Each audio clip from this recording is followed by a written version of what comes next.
Welcome to Down the Dopamine Hole, where random subjects are forced to hold hands until they get along and then tied together with a psychological concept. Neuroaesthetics states that aesthetic experiences, like looking at a painting or listening to music, appreciating nature, or even solving a mathematics problem, are grounded in specific brain processes. It is the interconnection of neuroscience, psychology, and art theory, and it aims to answer the question, why do we find certain things beautiful or meaningful? There are certain things that we know about how the brain processes aesthetics. When we experience something aesthetically pleasing, brain areas associated with reward become active. They are the same regions that are associated in pleasure from food, social interaction, and even money. So experiencing beauty is similar to other rewarding experience. Basically, when my brain sees something beautiful, it's pretty much like Go nuts. different forms of art activate different sensory regions of the brain, which makes sense. So visual art is going to activate the visual cortex, music is going to activate the auditory cortex, etc. But this shows us that the brain doesn't just passively take in aesthetic input. It actually organizes the input into patterns like symmetry, contrast, and rhythm, which often determines the aesthetic appeal. Our brain likes certain input other than other input. It likes symmetry, it likes curved shapes, it likes moderate complexity, so stuff that's not boring, but yet not too difficult to process. It likes natural elements, and it likes warm colors. Interestingly, one of the reasons why we like warm colors is because cool colors, from an evolutionary standpoint, have been associated with rotten food. So when food goes bad, it tends to be blue, purple, green. Those tend to not be good things. We tend to be drawn to the warm colors of ripe fruit. Emotion centers in the brain connect aesthetic experiences to emotional responses. This is why art can feel emotionally moving and not just visually, auditorily, or kinesthetically interesting. These pictures are by an artist named Sergo Zagaric. The series is called The Day Death Fell in Love with Life, and I am posting a link to the series below if you want to look at it, but I love these. There are a lot of things that determine what we find aesthetically pleasing, other than just what something looks like or sounds like. Our personal memories and experiences, our culture, the physical location and context of the art, all of these things shape our responses to the art. We also know that the default mode network, which is linked to self-reflection and internal thought, becomes active during deep engagement with art. This suggests that aesthetic experiences often involve personal interpretation and introspection, not just sensory input, which goes along with what I said about the emotional aspect of art, but also determines personal preferences. This is why we can both look at the same piece of art and one of us can really like it and another one doesn't. This also may show why one person thinks that something is art while another person doesn't agree. Hey, Meta, what's this? This piece is called Comedian by Mauricio Catalan, valued at $6.2 million. $6.2 million. Whoa. Hey, Meta, translate that. Which one of you is real? Which one of you is real? Good question. That makes you wonder, doesn't it? What?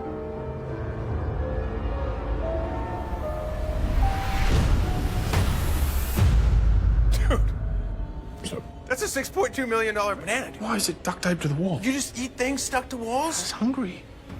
We need to find you another banana. Bananas, bananas. There was a fridge this big and no bananas in it.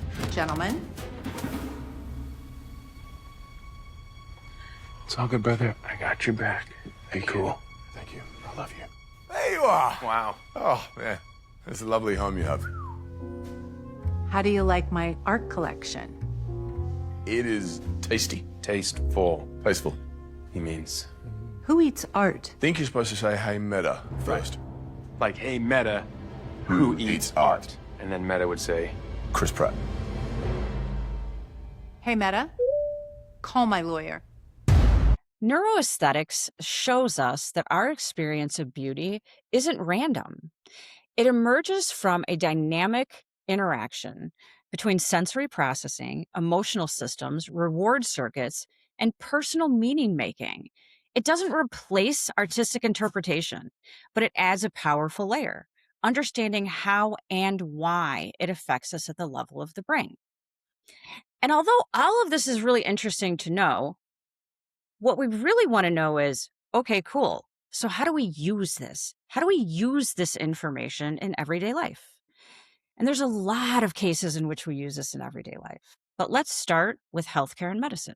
Neuroaesthetics have been found to reduce anxiety and improve healing. Biophilic designs, which is where we bring nature inside, has shown not only to reduce stress, but to actually reduce the perception of pain, which kind of makes sense because we know that aesthetically pleasing things tend to increase dopamine by activating reward centers.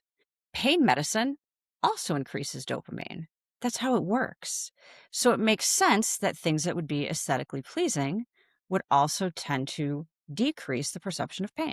This cancer center in England is a perfect example of the use of neuroaesthetics, especially biophilic design, in a healthcare setting.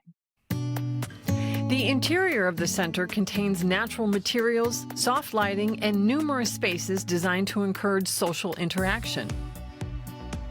The wood used is sustainably forested spruce.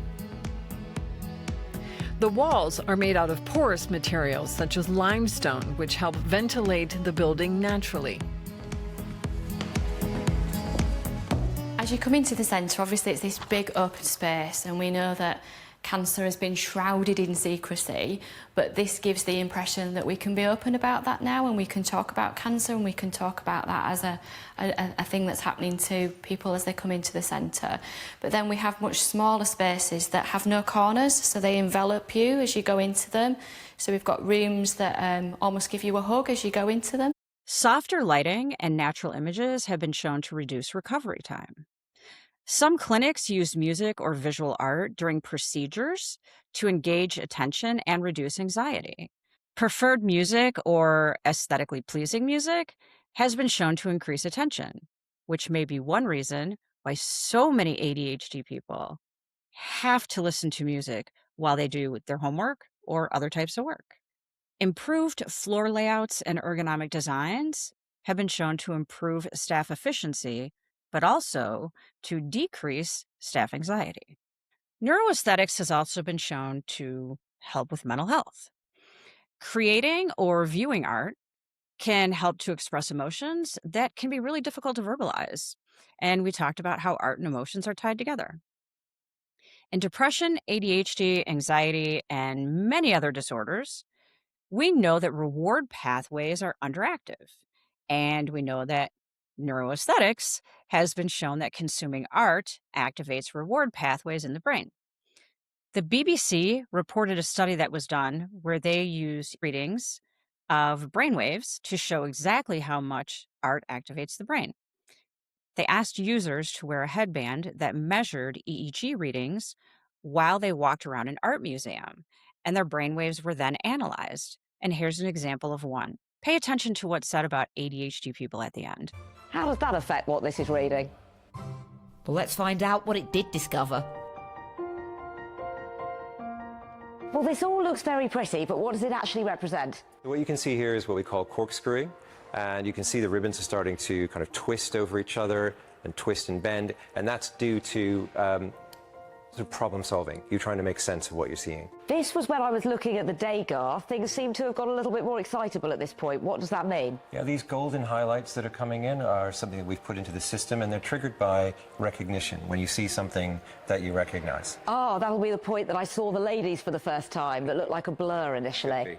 And then some other things are happening, like we've isolated the beta range in your brainwave spectrum, and that's what's making the ribbons get fatter. And then we've got two... And what does that mean? probably means you're concentrating. It's sort of the beta range in your in the brainwave spectrum is conscious thought. Right. The second picture had a very different feel to it, but what I'm looking at here doesn't look that dissimilar.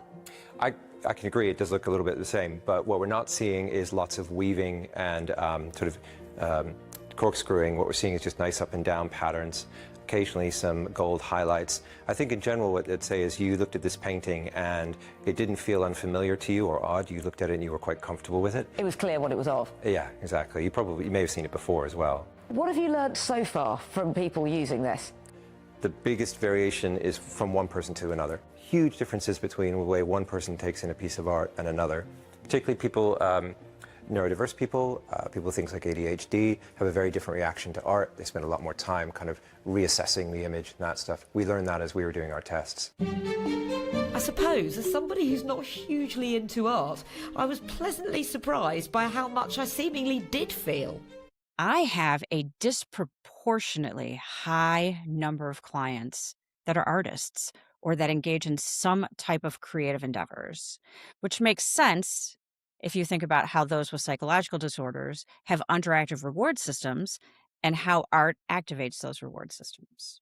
We know that calming visual environments and sensory experiences are often used in anxiety and trauma treatments.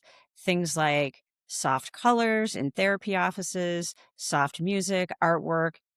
Some therapists even use scents in their therapy. The use of flowers also tends to improve mood. And this may have to do with the brain's responses to colors, but there's also another explanation that comes from evolutionary theory. And it states that people may have a positive response to flowers because flowers have always been an indication that an area was safe for humans to live in, because it shows that that's an area in which things can grow, like food. Neuroaesthetics has also been used in architecture and interior design. Symmetry, balance, and natural materials tend to feel more pleasant because they're easier for the brain to process. So that biophilic design, like I was talking about, that bringing nature indoors, reduces stress, but it also improves focus. Things like natural light, plants, water features, nature-inspired art and materials, organic materials like wood floors and stone countertops, and a lot of windows tends to be really helpful for a lot of people. Not only does it improve mood, well-being, and physical health like we talked about, but it also improves cognitive functioning. There are some rooms that just naturally and automatically and instantly feel warm and relaxing, while others feel really chaotic. And this has to do with aesthetic principles. There's a study that was done that's called A Space for Being. And this was designed by Ready Made, Mudo, Google, and Johns Hopkins School of Medicine.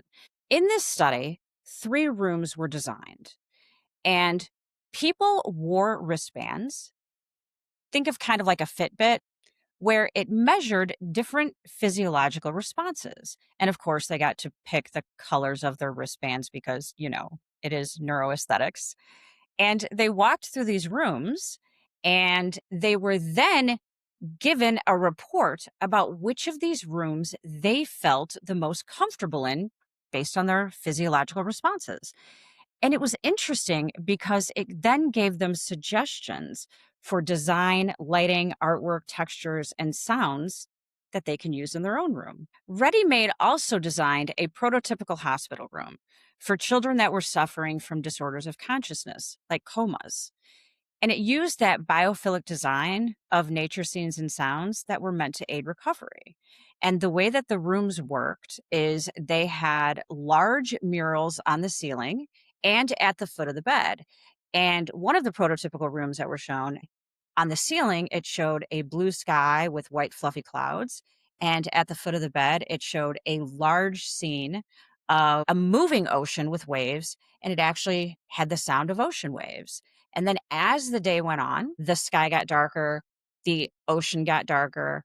And then at night, curtains could be pulled over the ocean. And then you got to see a starry sky.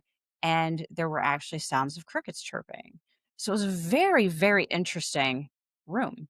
In product design and technology, we know things like smooth animations, clean interfaces, And visually pleasing layouts in apps, like in Instagram and in Apple iOS, are designed to activate reward systems and keep users engaged. If you have an iPhone, and if you have an Android, I'm sorry, I don't know what to do for you because I don't have one. So on your iPhone, if you long touch the screen until everything starts to jiggle, and then on the top left, you hit edit, and then you hit customize, there are so many different ways that you can customize your icons for your own aesthetic preferences. It's pretty interesting. In terms of product design and technology, we have a tendency to prefer rounded edges, symmetry, and minimalism because they tend to feel more natural and they're more appealing. So an example would be iMac computers, which are rounded on the edges, and simple furniture. We do tend to prefer simple furniture over more fancy looking furniture. We tend to have a reaction to things based on appearance, functionality, but also based on personal meaning. Why is it that cheap wine tastes better if we drink it out of a fancy wine glass than if we drink it out of a cheap red Solo cup? Why is it that people prefer Gucci purses over a $10 purse when they both hold things the same way? Because it has personal meaning. In terms of fashion, certain colors, patterns, and textures evoke emotional responses. For example, we think of black being very sophisticated, and we think of bright colors as being energetic. We think of certain colors as being more juvenile. We think of certain colors being for business, certain colors being not for business. In clothing outfits, symmetry and proportion affect perceived attractiveness. Clothing also tends to engage the brain's self-related processing systems. So what you wear influences how you feel about yourself and how others feel about you. An outfit can change your confidence, your mood, as well as your social perception. In marketing and advertising, neuroaesthetics is heavily used to capture attention and to create emotional connections. Ads use visually appealing imagery, symmetry, and emotionally charged content to activate reward and memory systems. Companies will often pair their product with something that we already have a positive reaction to. So something that's already emotionally charged and something that's already in our memory system. It's called classical conditioning, by the way. So by pairing their product with something that we already have a positive emotional reaction to, the thought is that we will then have a positive emotional reaction to that product. Brands design logos, jingles, and packaging to be easily processed and memorable. 800-588-2300 Today.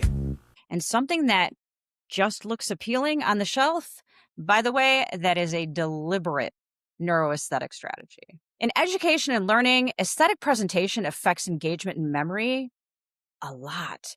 So visually organized, attractive materials are easy to process and remember. Emotionally engaging content, so things like stories, because they're emotional and easy to remember, they activate deeper learning. Notes, slides, or textbooks that are well designed are actually easier to learn from.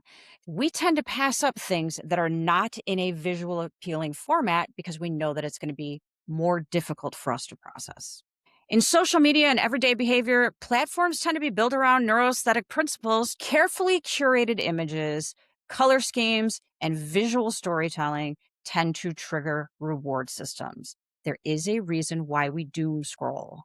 People naturally prefer content that is visually fluent and emotionally resonant. The posts that you stop scrolling for are often the ones that your brain can process quickly and that your brain finds emotionally meaningful. Across all of these areas that we use neuroaesthetics for, the same core ideas show up. Your brain is constantly evaluating the world, not just for information, but for aesthetic value. What feels good, what is meaningful, and what is worth your attention. Neuroaesthetics works in everyday life by reducing cognitive effort. So we look for what feels easy to process. By activating reward systems, we look for things that feel pleasurable. And by connecting to emotion and identity, we look for things that feel meaningful. We can't talk about neuroaesthetics, though, without talking about another subject that I have always found fascinating, and that is the psychology of color. Color is a massive part of the human experience. We use it in our clothing and our homes to relay emotions and messages. We use it to sell products and to increase productivity. We use it to change our physical health. When we talk about the psychology of color, we're basically talking about a few things. One is how our brains respond to the color itself. We also have to look at how we respond to that color in clothing as well as in spaces like paint colors. We also need to consider the cultural meaning of some of the colors because some colors have cultural meanings that other ones don't. We're going to talk about primary colors first, and then we'll go into the secondary colors, and then we're going to talk about neutrals because neutrals are weird. Red is a very energizing color. It increases metabolism, it increases heart rate, respiration, and blood pressure. It is associated with very strong emotions and concepts like energy, danger, strength, power, determination, as well as passion, desire, and love. Because it is associated with blood and fire, it is very attention-getting, and that's also why it's associated with danger. Red tends to stimulate our appetite, which is why many fast food restaurants use red in their colors. Because red is such an energizing color, it tends to encourage people to take action. So wearing small amounts of red, like a red tie or some other red accent, would be a really good color if you want to try to get people to do something, like volunteer or sign a petition or, I don't know, get people to vote for you. In Eastern cultures, red is a color of celebration and luck, which is why a lot of brides wear red. Yellow. Although yellow is not the easiest color seen by the human eye, it is the brightest color on the spectrum. Yellow has been shown to brighten mental activity, awareness, insight, analytical thinking, and energy levels. It is associated with joy and happiness. However, I always tell you that there's a however in these things. However, in excess, yellow can cause anxiety, impulsiveness, and emotional fragility. It can also sharpen that analytical thinking at the expense of empathy and compassion. Bright yellow in rooms can cause irritability and confrontational behavior. Basically, more fighting. Bright yellow rooms can cause babies to cry more due to overstimulation, fatigue, and eye irritation. Small amounts of yellow in clothing is fine. Painting a room light yellow is also fine, but I would make sure to break it up with more soothing colors like artwork or natural decorations, especially plants, because green is a very soothing color. Blue. Blue is more people's favorite color than any other color. Blue is the color of authority, so think like a navy blue suit, but it also shows trust and a calm present, like the blue uniforms that law enforcement wears. Presentations like PowerPoints that use blue backgrounds tend to get less questions than presentations that use other color backgrounds because it is the color of authority. So people have a tendency to just believe what you are telling them. Businesses that use blue tend to have more customer loyalty, again, because it is the color of authority. Depending on the shade, blue can be very calming, like the color of water or the color of the sky, or it can help us make decisions, like darker colors like navy blue. Blue decreases heart rate and metabolism, can be very soothing. It is an appetite suppressant because there are not many blue foods in nature. So blue foods tend to represent spoiled foods and they tend to be dangerous to eat. If you want to lose weight, put a blue light bulb in your refrigerator because it will put a blue tint on all of your food and make them really look not appealing, or eat off of a blue plate. Blue tends to boost productivity and it tends to be mentally stimulating, but if you are going to paint a room blue, make sure that it faces either east or south so it gets a lot of light. Blue rooms that face west or north do not get as much light and they tend to be really depressing. And also keep in mind that blue also appears to make spaces smaller. In Egypt and Greece, blue used to be used to ward off evil spirits, and in Hinduism, it's a holy color, but it's still appropriate to wear at any time. As you guys know, orange is a mix of red and yellow, so you're going to kind of have traits of both of those. It promotes rejuvenation, communication, and positivism. It also stimulates appetite, like red. It enhances extroversion, but because of that, it also decreases inhibitions. It makes you a little bit more impulsive. Too much, like yellow, can be overwhelming. Use it in moderation or balance it with more moderate tones or moderate colors. In marketing, blue portrays fun and creativity. In clothing, pops of orange can be fun and creative, but too much orange can be seen as juvenile or, I don't know, a prisoner. Due to its energizing, playful, and open nature, orange can increase sexual desire.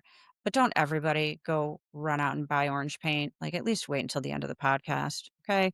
And pick a good shade because remember, it can be overwhelming. Orange is a royal color in the Netherlands and a favorable or successful color in Hinduism. It is fine for everyday wear in the Netherlands, and it's worn almost always for national holidays.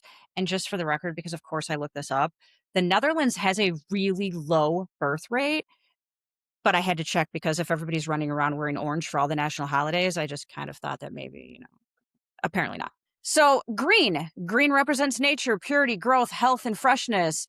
It is the easiest color seen by the human eye. It is considered a holy color in many religions because it symbolizes life and growth. Still appropriate for clothing. It is the most relaxing color. So if you are going to have one of those yellow or orange rooms, by the way, green is a great color to use in those rooms, especially plants, because plants are living things and they're green. Although, I mean, I guess realistically, you could probably just go get turtles too. The green rooms that they have people wait in before they go on to like a TV show, they're actually green. And that's why they're called green rooms, because they're very soothing. So people that would get anxious before going on those shows, they would sit in a green room so they could calm down. Green represents connection to ourselves, the calm in ourselves, and nature. It is beneficial to the mind and body. It slows metabolism and it has a very calming effect. It's been shown to aid in physical healing and psychological stress. It improves memory, problem solving, and positive thinking. Wearing green tends to make you more likable because it's calming and it's associated with safety. So if you are going to meet your new significant other's parents for the first time, wear green. It's great. It makes you likable. However, if you're going to go ask your boss for a raise, don't wear green because it does make you so likable that it makes you easy to turn down. It is very calming as a paint color, so it is great to use anywhere in your house, except maybe like a home gym because it is really calming. Purple, a mixture of red and blue. Purple tends to be associated with luxury and power. In the US and in the UK, purple is also associated with royalty. But in a lot of other countries, purple is the color of mourning. So it's used for flowers at funerals. So purple doesn't mean everywhere what it does in some places. It creates feelings of relaxation and stability, as well as wisdom and good sense. I know a lot of people that probably should wear more purple because they don't have any good sense. Purple causes people to daydream and it stimulates imagination. There's good and bad about this. If you are going to give a presentation, do not wear purple. People will not pay attention to you. I know, I've done it. I've tried all of this stuff. I've worn purple multiple times when teaching, and it's like my entire class just became ADHD. It's awful. Don't do that. However, if you are creative, purple is a fantastic paint color for a room that you're in because it does stimulate creativity. But if you are one of those people that is trying to be typically productive, so not a stereotypically creative type of a job, purple is not going to be the color that you're going to want in your office or your home office. Pink. Pink represents love, tenderness, vulnerability, and youth. It's very calming. It was once a color that was used for both genders, but now it tends to be a color that's associated with girls. However, in Belgium, pink is considered a boy's color. In branding, it tends to represent playfulness, calm, and softness. It reduces aggression and resentment. There have been experiments that have been done in prisons in which jail cells were painted a pale pink. The original studies, they were actually painted a bright pink, and they found no difference in aggression levels. But when they were painted a pale pink, huge differences were found in aggression levels. The aggression went down dramatically. There were complaints that inmates were being discriminated against and humiliated by having to live in what equated to a little girl's bedroom, in my opinion. Don't go to jail, especially for an aggressive crime, right? Sorry that pink actually has a neurological effect of calming you down. If it was baby blue, you wouldn't complain about it. It just so happens that pink is the color that works. Sorry if it has a cultural meaning that you don't like. Shut up and go to sleep. Our brains don't have much of a reaction to neutral colors. Neutral colors tend to have meaning based on learning and on culture. So it's what we've learned that these colors should mean, and that tends to be how we react to them. But as for what our brain does with them, it doesn't do a whole lot. So 3 neutral colors, white, black, and brown. White, in the Western culture, it depicts purity, cleanliness, and trust. It can be used to clear the mind. In Eastern cultures and in India, it's the color of death and mourning. So, like where we would wear white for marriage, obviously that would not be the case. Too much white can make a space appear cold, empty, and lonely. Black has a lot of different meanings, and a lot of it depends on the context. So it can be depressing. It can be associated with death, despair, and darkness. It can be sophisticated. Think about a tux or a little black dress. It can be associated with emotionality. Think about like the emo kid dressed all in black sitting in the corner. It can be associated with safety, like uniforms or safes, but it can also be associated with mystery. And brown is the color of earth. It feels organic, simple, stable, and wholesome. In clothing, we tend to think about those who are wise and stable. Think about like, old men with their brown tweed jackets type of thing. In marketing, it can represent loyalty, trust, and reliability. In interior design, it can make spaces feel cozy and warm because brown elements tend to be natural elements. Neuroaesthetics is basically what happens when science gets curious about why you stare at the sunset like it's the best love story you've ever seen. Or if you watch that TikTok feed like a zombie who's just looking for some tasty brains. It's the study of how your brain reacts to beauty. Art, design, nature, poetry, music, all that good stuff. And your brain is not just sitting there going, nice. It's busy firing all these reward signals and saying, yes, that, more of that, and handing you little dopamine snacky snacks for your trouble. Now throw in the psychology of color and things get even more interesting. Colors are basically messing with your mood without even asking for your permission first. Rude. Blues and greens are chilling you out. Reds and oranges are giving you energy and making you hungry. So if you've ever wondered why McDonald's, Burger King, Sonic, Popeyes, Pizza Hut, Denny's, is Denny's fast food? Whatever. Wendy's, In-N-Out Burger, okay, you get the point, are aggressively red and yellow, yeah, that's not just coincidence. That's strategy. Basically, your brain is constantly reacting to the world around you, even when you think it's just vibing. Neuroaesthetics and color psychology are fancy ways of saying your environment is quietly, sneakily, but seriously messing with your mood, your brain, and your body. In a helpful way, most of the time. But the next time you think about it, stop and take a look around your house or your apartment. What do you see? If the colors aren't helping you relax or you hate your artwork, change it. It's not doing you any favors. And if the only natural thing that you see is a dead plant, do something about that, other than just throwing away the dead plant.